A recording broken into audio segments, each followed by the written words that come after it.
नमस्कार दोस्तों, स्वागत है आपका अपने YouTube चैनल में। आज के इस वीडियो में हम लोग दोस्तों डिस्कस करने जा रहे हैं 2018 का प्रीवियस ईयर पेपर DFCCIL का executive operations and BD business development का। और ये हमारा 6th लेक्चर है, छठा लेक्चर है। जीके का पूरा जो आपके क्वेश्चन 12 क्वेश्चन आए हैं उसको पूरा डिटेल में समझेंगे। एक चीज़ आप यहाँ पर समझिए, CBT 1 में आपका जीके वाला जो पार्ट है ये 15 क्वेश्चन है, तो आप ये छोड़ नहीं सकते हैं। 15 क्वेश्चन बहुत इंपॉर्टेंट हैं। और एक चीज़ आप ध्यान रखिए, 4 से 5 क्वेश्चन अगर हम देखें पिछली बार के पेपर, तो 4 से 5 क्वेश्चन ये करंट अफेयर्स का पूछता ही पूछता है। तो ये मान के चलिए 15 में से एटलीस्ट 6 से 8 क्वेश्चन आपको करंट अफेयर्स के मिलने ही मिलने। और मान लीजिए नहीं भी मिलेंगे तो भी आपके पास कोई ऑप्शन नहीं है, आपको करंट अफेयर्स पढ़ना ही पढ़ना है।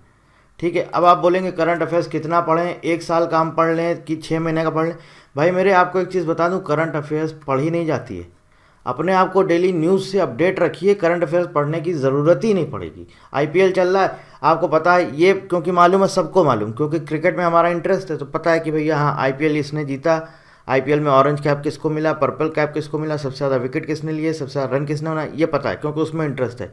तो ऐसे ही दूसरी चीज़ों में इंटरेस्ट लेना शुरू कर दीजिए। जैसे टेनिस का अभी आपका फ्रेंच ओपन स्टार्ट होने वाला है, तो आपको पता रहेगा किसने जीता है फ्रेंच ओपन, ऑस्ट्रेलियन ओपन हो चुका है, किसने जीता है, ये सब आपको पढ़ने की ज़रूरत नहीं पड़ेगी। इसलिए बोल रहा हूँ, करंट अफेयर्स आप सोचेंगे कि हम 1 साल का पूरा मैगजीन लेके रट लें, उससे बेटर है अपने आप को न्यूज़ से अपडेट रखिए। क्योंकि जब तक ये आपका एग्जाम होगा तब तक आपको काफ़ी कुछ करंट अफेयर्स डेली की डेली पता चलती रहेगी, पढ़ने की जरूरत नहीं पड़ेगी। चलिए शुरुआत करते हैं पहले क्वेश्चन से। Who among the following won the 2018 US open main singles championship. अब देखिए, पहली चीज़ ये समझिए, ग्रैंड स्लैम होता है। ग्रैंड स्लैम क्या होता है? साल भर में ये टेनिस के 4 मेजर टाइटल्स होते हैं। पहला ऑस्ट्रेलियन ओपन, दूसरा फ्रेंच ओपन, तीसरा विंबलडन, चौथा US ओपन। ये साल में 4 होते हैं। ठीक है, जनवरी से शुरू हो जाते हैं और अगस्त सितंबर तक चलते हैं। ये ऑस्ट्रेलियन ओपन हो चुका है, फ्रेंच ओपन अभी आपका इसी 2-4 दिन बाद होने वाला है, शायद 28 तारीख से। इसके बाद विंबलडन आपका होगा और उसके बाद आपका US ओपन होगा। ठीक है। अब देखिए, यहाँ पर एक चीज़ समझने वाली ज़रूरी है, जब ये चारों मेजर टाइटल्स मिल जाते हैं, उनको मिला के बोलते हैं हम ग्रैंड स्लैम। सबसे ज़्यादा ग्रैंड स्लैम का रिकॉर्ड आज की डेट में किसके पास है, तो आपको पता होना चाहिए किसके पास है। आप हमें कमेंट करके बताइएगा। एक नाम हम बता दे रहे हैं, दूसरा नाम आप हमें बताइएगा। नोवाक डिजोकोविक। 22 ग्रैंड स्लैम टाइटल्स हैं इनके पास। दूसरे प्लेयर का आप नाम बताइएगा, दूसरा प्लेयर कौन है जिसके पास 22 ग्रैंड स्लैम का रिकॉर्ड है। तो ये दोनों प्लेयर हैं जॉइंट जिनके पास सबसे ज़्यादा ग्रैंड स्लैम टाइटल जीतने का रिकॉर्ड है। ठीक है। एक ऑस्ट्रेलियन ओपन होता है, दूसरा फ्रेंच ओपन, फिर विंबलडन, फिर US ओपन। ये चारों का चारों आपके पढ़ने, एक हो चुका है, बाकी 3 अभी होंगे। तो आपको सब पता रखना है कि मेंस सिंगल्स किसने जीता, वुमेन सिंगल्स किसने जीता। सबसे पहले अगर हम बात करें तो सबसे पहले जो हमारा शुरुआत हुई थी विंबलडन 1877 में ये टूर्नामेंट स्टार्ट हुआ था। सबसे पहला गेम यही था। इसके बाद आपका US ओपन हुआ था 1881 में। इसके बाद फ्रेंच ओपन हुआ था 1891 में, फिर ऑस्ट्रेलियन ओपन 1905 में। ठीक है। अब देखिए, हर एक में अलग अलग कैटेगरी होती है। मेंस सिंगल्स होता है, मेंस डबल्स होता है, वुमेन सिंगल्स होता है, वुमेन्स डबल्स होता है और मिक्स डबल्स होता है। तो ये सबके विनर्स आपको याद रखने हैं। 2018 में उस टाइम पर नोवाक डिजोकोविक ने जीता था। हमें उसकी बात करनी नहीं, हमें बात करनी है 2023 की। 2023 का ऑस्ट्रेलियन ओपन हो चुका है। जी हाँ। अब इसमें 2 कैटेगरी होती हैं, एक मेंस और दूसरा वुमेन्स। मेंस में भी 2 गेम होते हैं, सिंगल्स और डबल्स, मतलब 2 प्लेयर खेलते हैं, सिंगल्स 1 प्लेयर खेलता है। वुमेन्स में भी 2 कैटेगरी होती हैं, सिंगल्स और डबल्स, और उसके बाद एक लास्ट में आता है मिक्स्ड। इसमें एक फीमेल प्लेयर होता है, एक मेंस प्लेयर होता है, एक वुमेन्स प्लेयर होता है। तो आपको याद रखना है 2023 का नोवाक डिजोकोविक ने जीता है मेन सिंगल।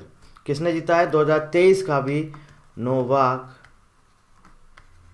डिजोकोविक। कहाँ के प्लेयर हैं आप जानते हैं? किस कंट्री से बिलोंग करते हैं? सर्बिया। ठीक है। वुमेन सिंगल का ये जो अवार्ड है किसने जीता है? ये आपका जीता है एरिना ने, एरिना साबालेंका, ये इनका पूरा नाम है, और ये बेलारूस की प्लेयर है। ठीक है। यहाँ तक बात क्लियर हो गई आपको? आई होप ये आपको समझ आ गया होगा। 2018 यूएस ओपन ये उस टाइम का क्वेश्चन है, इसका आंसर है ऑप्शन नंबर 4, लेकिन हमें उससे मतलब नहीं, हमको क्या पढ़ना है, 2023 का पढ़ना है। तो जितना इससे इंपॉर्टेंट फैक्ट्स थे, जो कुछ भी है वो मैंने आपको ऑलरेडी बता दिया है। क्वेश्चन नंबर 2 देख लेते हैं क्या है। Which of the following articles deal with the protection of interest of minorities. देखिए मैंने अभी आपको बोला मैं कुछ कुछ इंपॉर्टेंट टॉपिक्स बताऊंगा जिसको आपको पढ़ के ही जाने हैं, आपका अच्छा स्कोर आ जाएगा जीके में। स्पोर्ट्स करंट अफेयर्स, ये आपको पढ़ना ही पढ़ना है। इसमें आपको 2 से 3 क्वेश्चन मिलेंगे स्पोर्ट्स करंट अफेयर्स के। इसके अलावा पॉलिटी में स्पेशली लोकसभा, राज्यसभा, है ना, इनके सब के बारे में आपको पता होना चाहिए। इसके अलावा कौन कौन से आर्टिकल्स पॉलिटी में, आपका कॉन्स्टिट्यूशन का आर्टिकल्स बहुत इंपॉर्टेंट है, ठीक है ना, ये मोस्ट इंपॉर्टेंट है। इसके अलावा बुक्स एंड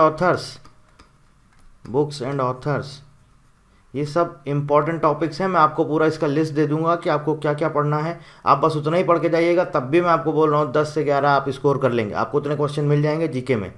और आप इतना वास्ट सिलेबस है, कुछ भी पढ़ के चले जाएं, पता नहीं रहता है कहाँ से आएगा, लेकिन आप एनालिसिस करेंगे आपको खुद आइडिया लगेगा यहाँ से क्वेश्चन पूछे ही जाते हैं। क्वेश्चन नंबर 2 देखते हैं। बोल रहा है which of the following articles deals with protection of interest of minorities. ऐसा कौन सा आर्टिकल है जो डील करता है माइनॉरिटीज़ का प्रोटेक्शन से रिलेटेड? तो वो है करेक्ट आंसर आर्टिकल 29। अब देखिए मैंने बोला जितने भी आर्टिकल्स हैं ये आपको पढ़ने ही पढ़ने हैं। कॉन्स्टिट्यूशन में जितने भी आर्टिकल्स हैं ये आपको पढ़ने ही पढ़ने हैं। आर्टिकल 24 क्या बोलता है? आर्टिकल 24 बोलता है प्रोहिबिशन मतलब प्रतिबंधित, of employment of children in factories.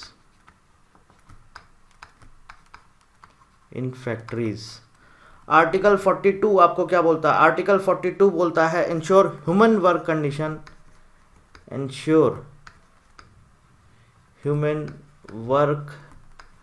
Condition and provide for maternity relief. तो ये जितने सारे जो कुछ भी इनका क्या मतलब है, कैसे पढ़ना है, क्या है, जब ये कुछ आपको लेक्चर्स दूंगा मैं तब मैं आपको वहाँ पर ये सारी चीज़ें बताऊंगा कौन सा आर्टिकल किससे रिलेटेड है। तो ये सारे के सारे आर्टिकल्स जितने भी हैं ये आपको पढ़ने ही पढ़ने हैं। कितने भी आर्टिकल जितने भी हैं आपके, कौन सा, जैसे आपको आर्टिकल 81 हो गया, आर्टिकल 80 हो गया, कितने हैं, सब इंपॉर्टेंट हैं स्पेशली पॉलिटी के लिए। और ये आपका कॉन्स्टिट्यूशन वाला पार्ट आपके एग्जाम में पूछा ही जाता है। लोकसभा राज्यसभा किस आर्टिकल के अंतर्गत आता है ना, वो सब सारी चीज़ें अभी हम आगे डिटेल में डिस्कस करेंगे। Which state in India is largest producer of diamonds? ये आपको पढ़ना है। कौन सा स्टेट क्या मिनरल प्रोड्यूस करता है, या क्या आपका रिसोर्सेज जो भी नेचुरल रिसोर्सेज हैं या फिर आपका मिनरल्स हैं, कौन सा स्टेट वो प्रोड्यूस करता है, लार्जेस्ट प्रोड्यूसर है। अब डायमंड की अगर बात करें तो सभी को पता होना चाहिए, मध्य प्रदेश में पन्ना है, यहाँ पे आपका डायमंड की माइंस हैं, सबसे ज़्यादा डायमंड यहीं से निकाला जाता है। पन्ना टाइगर रिजर्व भी एरिया है, पन्ना टाइगर रिजर्व भी है, और इसके साथ साथ डायमंड की माइंस भी हैं। 90% कंट्री का जो टोटल डायमंड होता है उसका 90% डायमंड यहीं से निकाला जाता है। और लास्ट ईयर अगर हम बात करें 2022 की तो 84,000 कैरेट डायमंड निकाला गया था, और ऑलमोस्ट अभी इतनी ही इनकी कैपेसिटी है। ठीक है। Question number 4, who has been renominated as chairman of the ethics committee of Lok Sabha by the speaker? इसका करेक्ट आंसर है लाल कृष्ण आडवाणी। उस टाइम पर ये दोबारा चुने गए थे। अभी इस टाइम पर कौन है? अभी आज की डेट में है मिस्टर प्रकाश जावड़ेकर।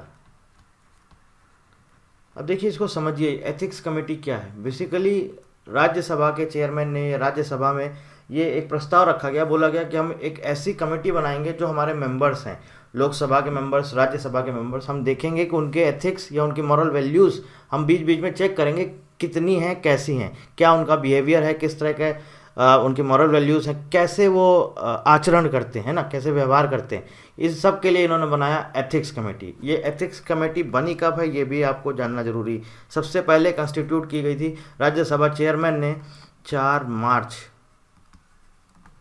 1997 को। और इस कमेटी का इनॉग्रेशन किसने किया था? वाइस प्रेसिडेंट थे चेयरमैन के, इन्होंने इनॉग्रेशन किया था। क्या आप बता सकते हैं वाइस प्रेसिडेंट या राज्यसभा का चेयरमैन आज की डेट में कौन है? 1997 में देखिए, जो राज्यसभा का चेयरमैन होता है वो कौन होता है? वो वाइस प्रेसिडेंट ही होता है। तो वाइस प्रेसिडेंट उस टाइम पर हमारे थे डॉक्टर KR नारायणन। इन्होंने इनॉग्रेशन किया था 30 मई 1997 को, 1997 को एथिक्स कमेटी का। ठीक है, किस लिए बनाई गई मैंने आपको बता दिया है। और वाइस प्रेसिडेंट जो होते हैं यही हमारे राज्यसभा के चेयरमैन होते हैं। आज की डेट में इसके जो आपके चेयरमैन हैं वो हैं प्रकाश जावड़ेकर। ठीक, अब देखिए यहाँ पर लोकसभा की हम बात करते हैं, राज्यसभा की बात करते हैं। इससे रिलेटेड कुछ इंपॉर्टेंट चीज़ें हैं जो मैं यहाँ पर लिख देता हूँ, आपको जानना बहुत ज़रूरी है। दोनों को अलग अलग डिवाइड कर देते हैं, थोड़ा सा आपको समझा देता हूँ, आपको समझ आ जाएगा क्लियर। एक होता है लोकसभा, एक होता है राज्यसभा। ठीक, लोकसभा को हम क्या बोलते हैं? लोकसभा को हम बोलते हैं लोअर हाउस। राज्यसभा को हम क्या बोलते हैं? राज्यसभा को हम बोलते हैं अपर हाउस। लोकसभा के जो सदस्य होते हैं उनकी कितना कार्यकाल होता है? 5 ईयर्स। राज्यसभा के सदस्य का कार्यकाल 6 ईयर्स। लोकसभा को के जो मेंबर्स बनते हैं चुनाव लड़ने के लिए मैक्सिमम एज कितनी, मिनिमम एज होती है 25 ईयर्स। 25 साल से कम के हैं तो आप लोकसभा का चुनाव नहीं लड़ सकते। और राज्यसभा के लिए 30 ईयर्स। लोकसभा की जो हमारी सीट्स होती हैं आज की डेट में, लोकसभा की सीट कितनी है? 543। आर्टिकल 81 बताता है लोकसभा के बारे में। ठीक, राज्यसभा की सीटें आज की डेट में कितनी हैं? 245। आर्टिकल 80 हमें बताता है राज्यसभा के बारे में। ठीक है, आर्टिकल 80 बेसिकली आर्टिकल 80 हमें क्या बताता है? आर्टिकल 80 ये कहता है जो हमारी राज्यसभा की सीट्स होंगी मैक्सिमम 250 हो सकती हैं, लेकिन उसमें एक चीज़ ध्यान रखना बोला है कि 238 तो आपके सदस्य होंगे, इसके अलावा जो 12 बचते हैं इनको हमारे प्रेसिडेंट, देश के राष्ट्रपति प्रेसिडेंट नॉमिनेट करेंगे। जो 12 जो सदस्य होंगे नॉमिनेटेड बाय प्रेसिडेंट। ठीक है, यहाँ तक बात आपको समझ में आ गई। अब देखिए, लोकसभा का स्पीकर होता है स्पीकर, राज्यसभा का चेयरमैन होता है। लोकसभा का स्पीकर आज की डेट में कौन है? लोकसभा का स्पीकर है ओम प्रकाश बिरला। राज्यसभा का चेयरमैन वाइस प्रेसिडेंट, क्या आप जानते हैं हमारे देश के वाइस प्रेसिडेंट या बोल सकते हैं उपराष्ट्रपति कौन है? तो वाइस प्रेसिडेंट है जगदीप धनखड़। जगदीप धनखड़, क्या आपने नाम सुना है कभी इनका? कौन थे ये? इसके पहले कहाँ के राज्यपाल थे? क्या आप हमें कमेंट करके बता सकते हैं? ज़रूर बताइएगा। ये इसके पहले किस राज्य के ये राज्यपाल रह चुके हैं? Governor of which state. ठीक, इसके बाद देखिए क्या होता है, राज्यसभा में लीडर ऑफ हाउस होता है और अपोजिशन ऑफ लीडर होता है। सेम ऐसे ही लोकसभा में भी होता है, लीडर ऑफ हाउस होता है और इसके साथ साथ opposition of leader of house, opposition. तो यहाँ लोकसभा का लीडर है हमारे प्राइम मिनिस्टर नरेंद्र मोदी, और ये जो पोस्ट है ये खाली है। अपोजिशन का कोई लीडर लोकसभा में है ही नहीं, क्योंकि 10% सीट्स चाहिए होती हैं जो हमारी रूलिंग पार्टी है उसका, उतनी अभी तक किसी के पास नहीं है। तो अपोजिशन का लीडर लोकसभा में खाली है। अगर हम इसकी बात करें राज्यसभा, राज्यसभा में जो हमारा क्या बोलते हैं लीडर है वो कौन है? वो है पीयूष गोयल। पीयूष गोयल। और अपोजिशन लीडर कौन है? मल्लिकार्जुन खड़गे। मल्लिकार्जुन खड़गे। ठीक है, इसके अलावा जो मैंने आपको बताया चेयरमैन, राज्यसभा का चेयरमैन होता है, ऐसे ही डेप्यूटी चेयरमैन भी होता है। डेप्यूटी चेयरमैन ये कौन है? क्या आप बता सकते हैं? हर्षवर्धन सिंह, सॉरी हर्षवर्धन नाम नहीं इनका, HN सिंह, हरिवंश नारायण सिंह, ये आपके JDU के लीडर हैं। हरिवंश नारायण सिंह, जेडीयू पार्टी है ना, उसके लीडर है। ये डेप्यूटी चेयरमैन हैं राज्यसभा के। ठीक है, लोकसभा राज्यसभा जो भी इंपॉर्टेंट फैक्ट्स थे मैंने आपको यहाँ पर बता दिया, आपको जानना ज़रूरी था। इसके अलावा और कुछ तो इसमें है नहीं, जो कुछ भी है मैंने आपको बता दिया है। फिर जब आगे डिटेल में डिस्कस करेंगे, अभी काम भर की चीज़ें जो जो इंपॉर्टेंट क्वेश्चंस बन सकते हैं वो सब मैंने आपसे यहाँ पर डिस्कस कर लिए। नेक्स्ट क्वेश्चन बोल रहा है which Indian player holds the world record for the most capped cricketer in the women's ODI. Most capped cricketer का मतलब क्या है, पहले तो ये समझिए आप। मोस्ट कैप्ड क्रिकेटर मतलब कि जिस प्लेयर ने सबसे ज़्यादा मैच खेले हों। फर्स्ट नंबर पे है मिथाली राज। जी हाँ, वुमेन्स ओडीआई की बात हो रही है। मेंस ओडीआई की बात होगी तो कौन होगा मेंस ओडीआई में? सचिन तेंदुलकर मेंस ओडीआई में। ठीक है, वुमेन्स ओडीआई में मिथाली राज। लेकिन अगर टाइम पीरियड की बात करें, सबसे ज़्यादा समय तक किसने ओडीआई जो है वो खेला है, मेंस कैटेगरी वुमेन्स कैटेगरी, तो दोनों में टॉप करती है मिथाली राज। इसके बाद आते हैं सचिन तेंदुलकर, फिर सनत जयसूर्या और फिर जावेद मियांदाद। ठीक है, अब यहाँ पर हमसे क्या पूछा है, किस क्रिकेटर ने सबसे ज़्यादा वुमेन्स ओडीआई मैच खेले हैं? मिथाली राज। इन्होंने कितने खेले हैं? 232 वनडे इंटरनेशनल खेले हैं, 232। और टोटल अगर देखा जाए तो इन्होंने 7,805 रन भी इसमें बनाए, 7805 रन्स। और अगर ओवरऑल इनके मैचेस की बात करें कि इन्होंने कितने ओवरऑल मैचेस खेले हैं, तो ओवरऑल टोटल मैचेस इन्होंने खेले हैं 333 इंटरनेशनल मैचेस। और इसमें इन्होंने रन बनाए हैं 10,868 रन्स। ठीक है, ओडीआई वनडे इंटरनेशनल वुमेन्स में सबसे ज़्यादा इन्होंने ही खेले हैं, मिथाली राज 232 ओडीआई।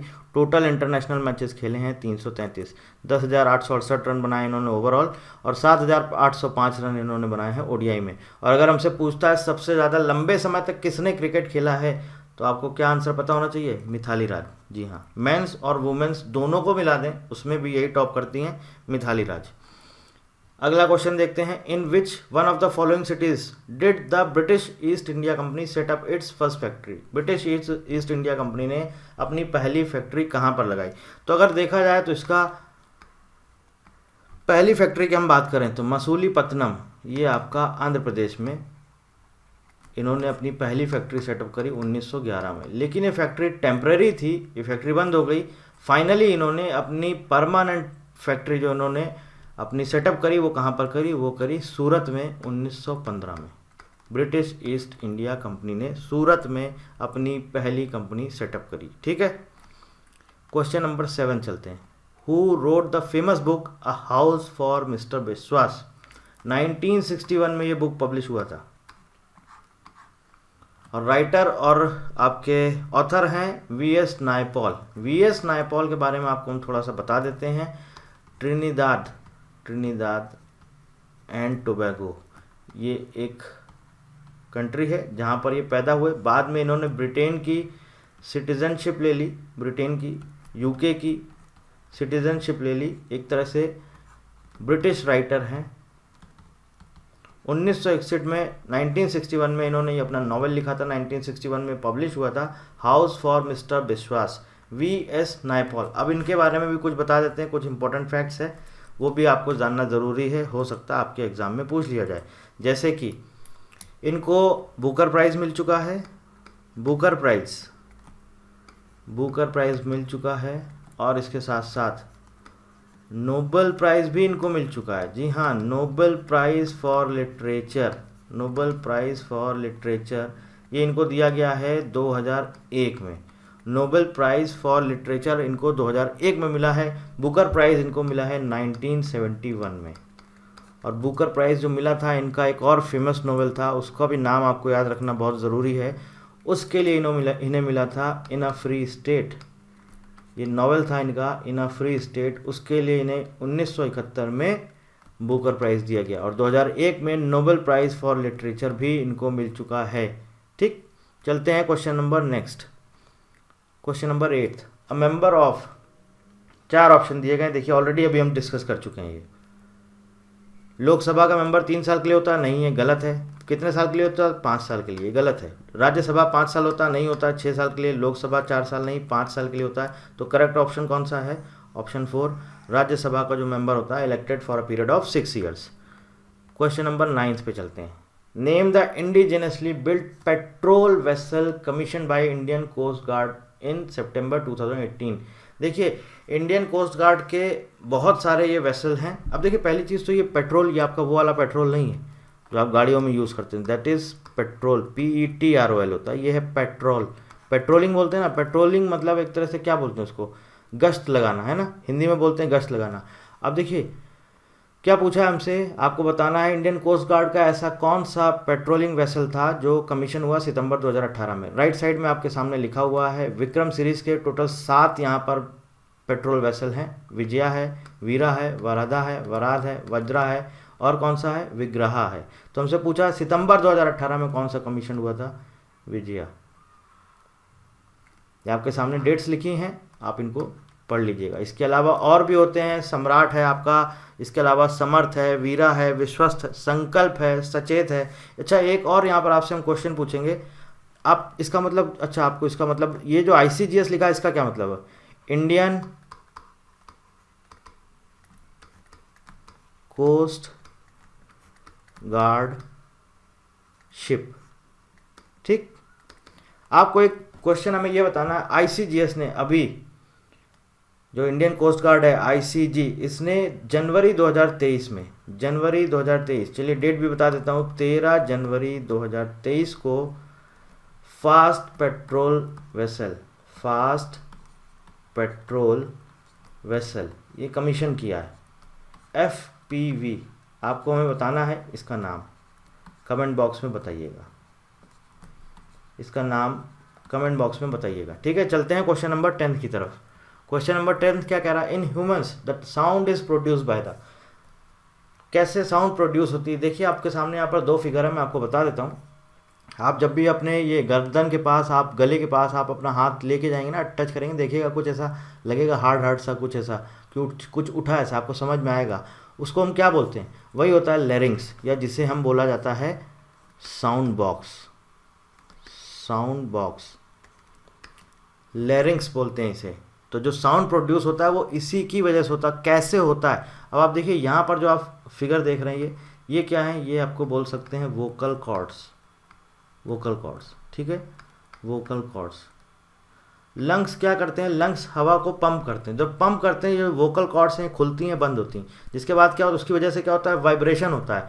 तो बेसिकली देखा जाए साउंड प्रोड्यूस कैसे होता है, वाइब्रेशन ऑफ कॉर्ड्स।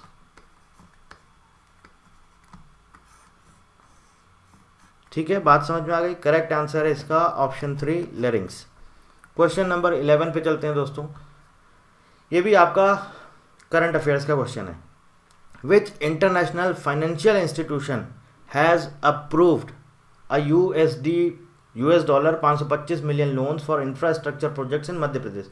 उस टाइम की बात हो रही है, उस टाइम पे न्यू डेवलपमेंट बैंक ने ये अप्रूव किया था, इतना लोन दिया था। ठीक है, अभी देखिए ये इंपॉर्टेंट बैंक्स हैं, इनके बारे में भी आपको जानना ज़रूरी है। एक एक करके बात कर लेते हैं। जैसे न्यू डेवलपमेंट बैंक, इसका पहले क्या नाम था, इसका पहले नाम था BRICS development bank. BRICS basically क्या है, 5 अलग अलग कंट्रीज़ हैं, ब्राज़ील है, R से रशिया है, I से इंडिया है, C से चाइना है और S का मतलब है साउथ अफ्रीका।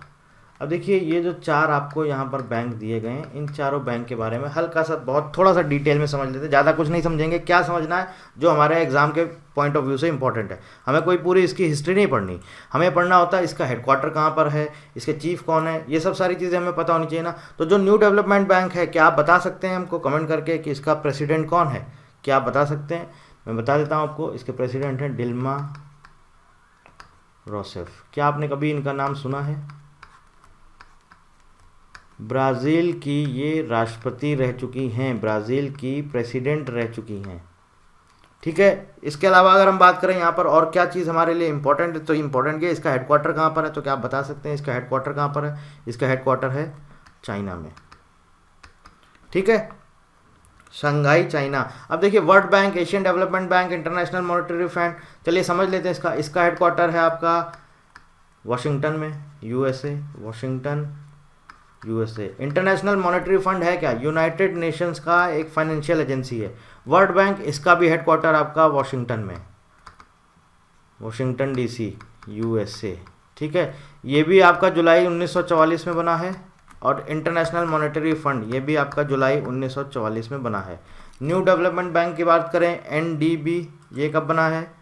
और इसके साथ साथ एशियन डेवलपमेंट की बात करें तो ये कब बना है, क्या आप हमें बता सकते हैं कब बना है। न्यू डेवलपमेंट बैंक बना है 15 जुलाई 2014 को।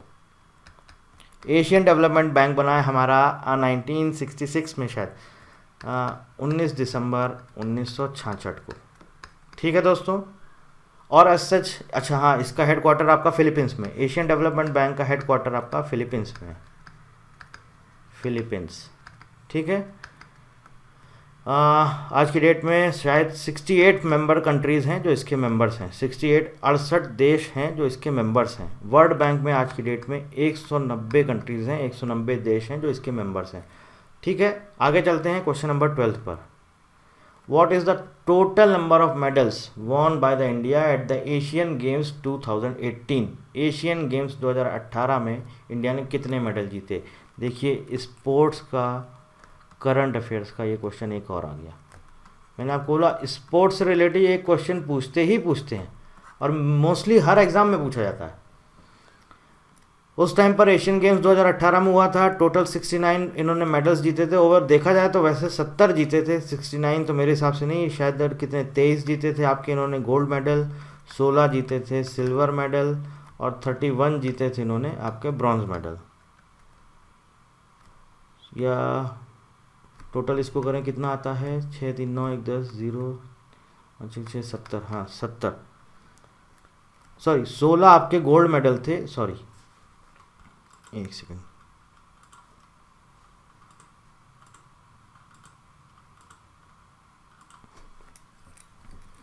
सोलह गोल्ड मेडल थे, 23 सिल्वर मेडल थे, 31 ब्रॉन्ज मेडल थे। ओवरऑल टोटल आता है 70। अब देखिए ये उस टाइम का क्वेश्चन है। अब आपको क्या जानना ज़रूरी है, एशियन गेम्स 2022, तो आपको हम यहाँ पर बता देते हैं। एशियन गेम्स 2022 जो कि पिछले साल सितंबर 2022 में होना था, और ये जो था ये हमारा 18th एडिशन था। अब जो होगा वो 19th एडिशन होगा। एशियन गेम्स 2022 या 23 पिछले साल 2022 में होना था, नहीं हो पाया कोविड की वजह से, तो इस साल होगा सितंबर से अक्टूबर 2023 में। कहाँ पर होगा क्या आप बता सकते हैं, ये कहाँ पर होगा। ये होगा आपका चाइना में, हांगझोउ चाइना, और ये 19th एडिशन है, ठीक है। 19th एडिशन एशियन गेम्स कहाँ होने वाला है, आपसे हो सकता है क्वेश्चन पूछ लिया जाए, चाइना में। 18th एडिशन जो ये हुआ था ये आपका जकार्ता इंडोनेशिया में हुआ था, जकार्ता इंडोनेशिया। तो आपने देखा दोस्तों कि किस तरह के क्वेश्चन आते हैं पेपर में जनरल नॉलेज के। आप अगर खुद से एनालिसिस करेंगे आपको खुद दोस्तों समझ आ जाएगा कि हमें पॉलिटी पढ़ना है, हमें स्पोर्ट्स करंट अफेयर्स पढ़ना है, हमें बुक्स एंड ऑथर्स पढ़ना है। ये कुछ कुछ इंपॉर्टेंट पॉइंट्स हैं, इंपॉर्टेंट टॉपिक्स हैं जिनसे आपको 4-5 क्वेश्चन मिलने ही मिलने हैं। स्पोर्ट्स से मैं आपको लिख के दे रहा हूँ 2 से 3 क्वेश्चन आपके स्पोर्ट्स करंट अफेयर्स के पूछेगा ही पूछेगा। और पॉलिटी, आर्टिकल, लोकसभा, राज्यसभा, विधानसभा, विधान परिषद, पंचायत, जितने भी ये सब अगर आपने पढ़ लिया, कौन सा आर्टिकल किससे डील करता है, किस आर्टिकल का क्या मतलब है, इससे भी आपको 2-3 क्वेश्चन मिलेंगे, ठीक है ना। इसके अलावा हु इज़ हु, मतलब कि आज की डेट में कौन क्या है, कौन किस पोस्ट पर है, इसका मैं ऑलरेडी आपको PDF प्रोवाइड करा दूंगा। ये पढ़ना बहुत ज़रूरी है आज की डेट के लिए, बहुत इंपॉर्टेंट है। जैसे आपका प्रेसिडेंट कौन है, प्राइम मिनिस्टर कौन है, सारे मिनिस्टर्स आपको पता होने चाहिए। होम मिनिस्टर कौन है, एक्सटर्नल अफेयर्स मिनिस्टर, विदेश मंत्री कौन है, वित्त मंत्री कौन है, सब आपको पता होना चाहिए। करंट अफेयर्स के लिए बहुत इंपॉर्टेंट है। कोई और जानकारी चाहते हैं तो आप हमसे दोस्तों कमेंट करके पूछ सकते हैं। टेलीग्राम का चैनल का लिंक ये आपको दिया गया है, ऊपर लिखा हुआ है। इसके साथ साथ डिस्क्रिप्शन में भी लिंक दिया है, आप वहाँ से जाकर के हमारा टेलीग्राम चैनल ज्वाइन कर सकते हैं, जिससे कि आप इस PDF को डाउनलोड कर सकें। So thank you very much and thank you for watching.